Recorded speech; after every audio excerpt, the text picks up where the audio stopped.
संकुल यौगिकों के IUPAC, ये BSc first year, second year, third year और इंटर के लिए बहुत आवश्यक है। संकुल यौगिकों के नाम लिखने के लिए सबसे पहले ऑक्सीकरण संख्याएं ज्ञात करनी होती हैं। ये ऑक्सीकरण संख्या होती क्या है? किसी तत्व पर उपस्थित उसका आवेश धनायन या ऋणायन तत्व की ऑक्सीकरण संख्या कहलाता है। देख, कुछ मैंने ऑक्सीकरण संख्या लिखी है, इस प्रकार से ये तत्व है, ये ऑक्सीकरण संख्या है जो आवश्यक है, थोड़ी सी लिख दी है। हाइड्रोजन प्लस एक, lithium, sodium, potassium, magnesium, aluminium, chlorine, bromine, iodine, fluorine, chromium और Fe। इसके अतिरिक्त ये दो परमाणु में होंगे, NH3 है, शून्य, H2O है, EN का मतलब होता है एथेन 1,2 डाइएमीन, EN2 का एथेन 1,2 डाइएमीन।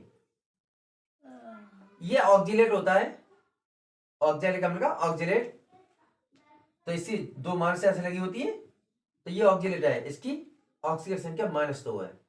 CO3 की -2, NO की -1, CN की -1, SO4 की -2, Ca की, इनकी जरूरत नहीं, ये तो निकाल ली जाती हैं। फिर भी ये मुख्य ये ऑक्सीकरण संख्या है, इन्हें याद रखना बहुत जरूरी है। इनके IUPAC लिखने के लिए सबसे पहले हमें दो चीज और जरूरत पड़ती है। केंद्रीय धात,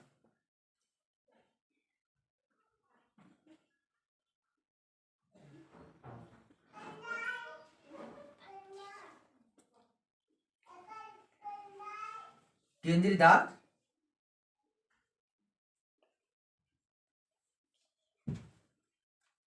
और लिगैंड यानी उपसहसंयोजक समूह, इन चीज के बारे में जानकारी और रखनी है। केंद्रीय धात क्या है और ये लिगैंड क्या होते हैं, देखा अभी लिख रहा है, या आयन, ये क्या होते हैं? किसी उपसहसंयोजन सत्ता में परमाणु, आयन, परमाणु या आयन जो एक निश्चित संख्या में अन्य आयनों या समूह से एक निश्चित ज्यामितीय व्यवस्था में परिबद्ध रहते हैं या जुड़े रहते हैं, केंद्रीय परमाणु या आयन कहलाते हैं। जैसे Fe, Cl2, NH3 का होल ट्वाइस या होल थ्राइस। अब इस जगह देखिए, Cl2, NH3 ये लिगैंड है और यहां पर Fe केंद्रीय परमाणु है।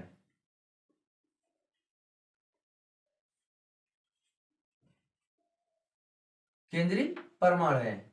इसी प्रकार जितने लिगैंड या उपसहसंयोजक समूह होते हैं, जिस धातु या आयन से जुड़ते हैं, उसे केंद्रीय परमाणु कहते हैं। अब ये लिगैंड क्या होते हैं? तो उपसंयोजन सत्ता में केंद्रीय परमाणु से जुड़े आयन या अणु लिगैंड कहलाते हैं। जैसे यहां Fe, Cl2, NH3 का होल थ्राइस ये लिखा, तो Fe अभी बताया, Fe केंद्रीय परमाणु है और Cl2, NH3 ये लिगैंड कहलाते हैं। किसी केंद्रीय धातु या परमाणु से जुड़े जो उपसहसंयोजक समूह होते हैं, ये कहलाते हैं लिगैंड। अब इनके IUPAC बनाने के लिए सबसे पहले हमें ऑक्सीकरण संख्या धातुओं की निकालनी पड़ती है या केंद्रीय परमाणु की। इसे कैसे निकालते हैं? इसे निकालना देखिए, जैसे ये लिखा है Fe,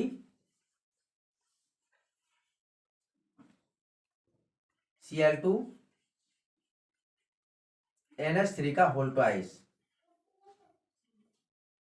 हमें Fe की ऑक्सीकरण संख्या निकालनी है, तो कैसे निकालते हैं? माना Fe की ऑक्सीकरण संख्या बराबर x, इसे x मान लीजिए, तो ये हो गई आपकी x प्लस, और ये मैंने अभी लिखाई थी थोड़ी देर पहले, Cl2 इसकी होती है -1, 2 का गुणा प्लस NH3 की 0 होती है। अब यहाँ कोई आवेश है नहीं, इसीलिए बराबर में 0 ले लें, तो ये हो जाएगा x -2 बराबर 0, तो x बराबर 2। ये Fe की ऑक्सीकरण संख्या हो गई। इसी प्रकार और भी निकाल सकते हैं, जैसे Na2 है, Cu, Cl2, Cn,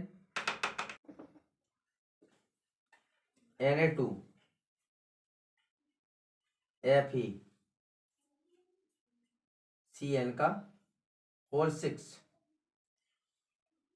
ये है।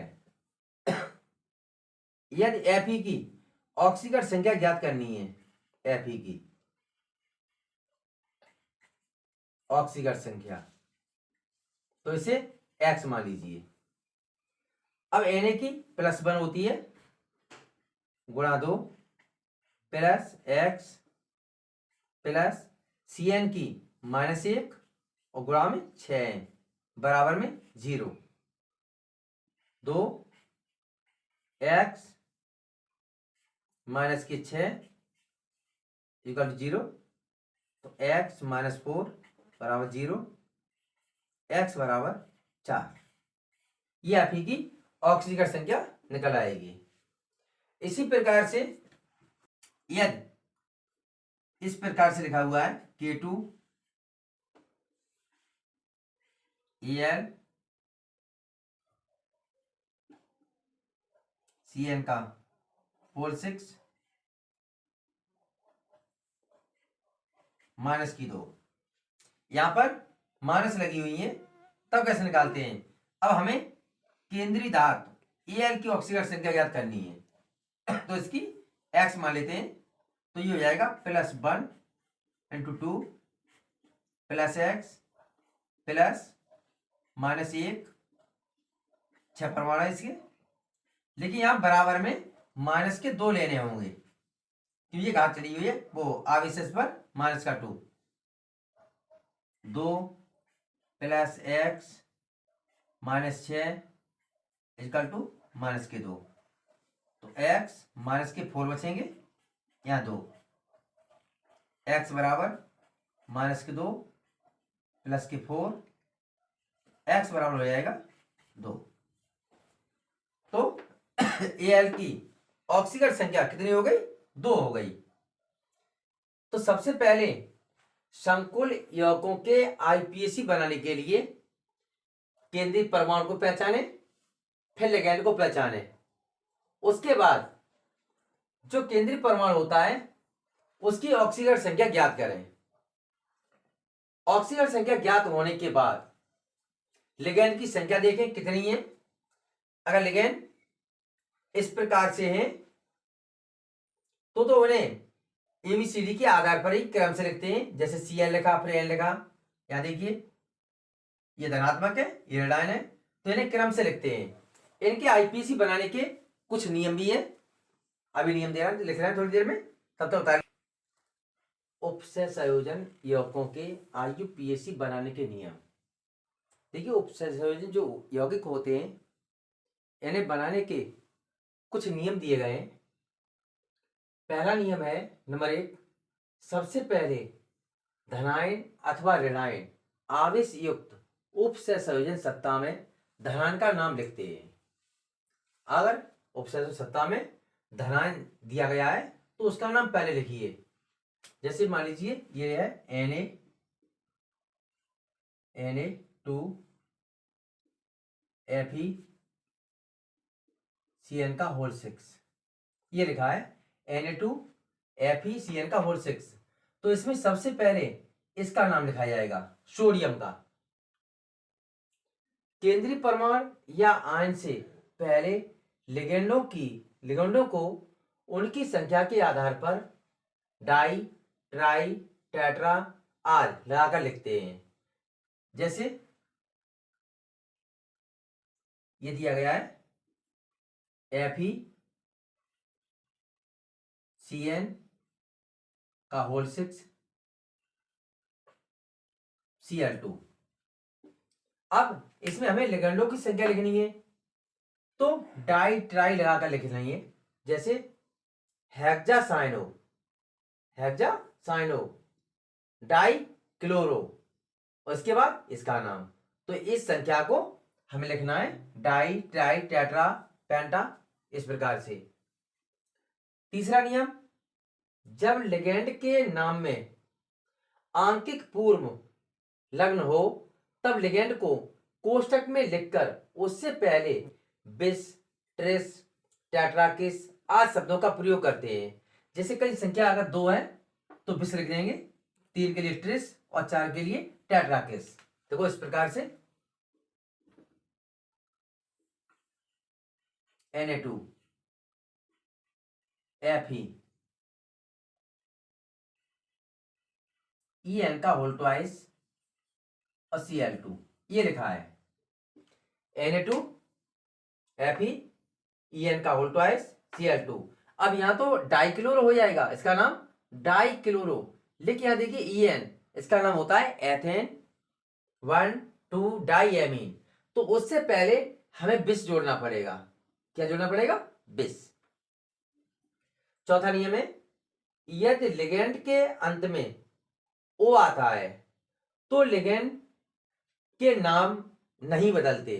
कुछ अपवाद है, जैसे H2O है, इसके लिए एक्वा, NH3 एमीन, CO के लिए कार्बोनिल, NO के लिए नाइट्रोसेल। लिगेंड नहीं बदलते। जैसे यहां देखिए Fe Cl2 या Cl है CN होल थ्राइस, इस प्रकार दिया गया है। तो यहां पर हम क्लोरो लिखेंगे, यहां साइनो, तो क्या आया लास्ट में? O आया, इसमें चेंज नहीं करेंगे। नंबर 5, यदि संकुल आयन धनायन है तब केंद्रीय धातु का नाम वही रहता है जो तत्व का नाम होता है। जैसे को है CO, कोबाल्ट को कोबाल्टी कहेंगे, PT को PT कहेंगे। ये लिख दिया ऐसे PT NH3 का होल थ्राइस Cl2। इस अवस्था में अगर यहां ऋणांक लगा दीजिए और चाहे इतना ही रखिए, इसमें जो केंद्रीय धातु आपकी PT है इसका नाम नहीं बदला जाएगा। ट्राई एमीन प्लेटिनम, PT का प्लेटिनम ही रहेगा, प्लेटिनम ऑक्सीजन संख्या निकालने के बाद ये क्लोराइड ऐसे ही इस प्रकार से हो, या यहां पर माइनस में कुछ आवेश दिया हो तब इसका नाम नहीं बदला जाता है। छठा है, यदि संकुल आयन ऋणायन है तब यह धातु के नाम के अंत में एट है या यम है तो अंत में एट लगाते हैं। जैसे ये था प्लेटिनम, तो यहां प्लेटलेट हो जाएगा। कब? यदि इससे पहले यहां Na जुड़ा हो, Na, और यहां जोड़ दिया PT NH3 का होल थ्राइस Cl3। अब इस जगह यहां सोडियम जुड़ा हुआ है तो इस प्लेटिनम का नाम प्लेटिनेट हो जाएगा। क्या हो जाएगा? प्लेटिनेट। नंबर 7, केंद्रीय धातु को कभी भी लिखना है तो उसकी ऑक्सीजन संख्या पहले निकाल लीजिए, निकालने के बाद छोटे कोष्ठक में उसे लिखते हैं। जैसे सोडियम, अब यह ट्राई एमीन प्लेटिनेट, अब प्लेटलेट के बाद छोटे कोष्ठक में इसकी ऑक्सीजन संख्या ज्ञात करेंगे, उसके बाद लिख देंगे। तो आईपीएसी उपसर्ग संयोजन बनाने के लिए आपको ये चीज और ऑक्सीकरण संख्याएं निकालना जब अच्छी तरह आएगा तभी इनके आईपीएसी लिख पाओगे।